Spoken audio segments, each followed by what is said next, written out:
Welcome back to Baking with Becca. Today we're making a no-bake Oreo cheesecake. It's super easy to make and it's a crowd pleaser. Make sure you hit the subscribe button now so you're first to know when my next video is ready. We're starting with the base, so first of all we need to crush those Oreos in a food processor. Once that's done, we're going to add in the melted butter. At this point you can add the optional ingredients, so if you're going to add the digestives and the cocoa powder, now's the time. The digestives will give it a crunchier texture and the cocoa powder makes it a bit more chocolatey. When that's done, transfer it to your dish and flatten it out into a smooth layer. Put this in the fridge while we do the topping. Whisk the cream cheese until smooth, then add the vanilla extract and icing sugar. In a separate bowl, whisk the cream until stiff peaks form.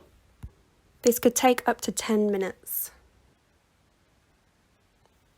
When it's ready, it should look like this. Gently combine the cream with the cheese mixture until just combined, and then add in the chopped Oreos. You're only mixing this until it has been incorporated evenly and no more than that. When it's done, you can grab your base from the fridge. Spoon the topping onto the base and spread it out in an even layer. Make sure you push the mixture out towards the edges to give it an even finish. Once you're done, it needs to go back in the fridge for 5 hours or overnight. When it comes out, it should look like this. You can now decorate if you want to, or just leave it as it is.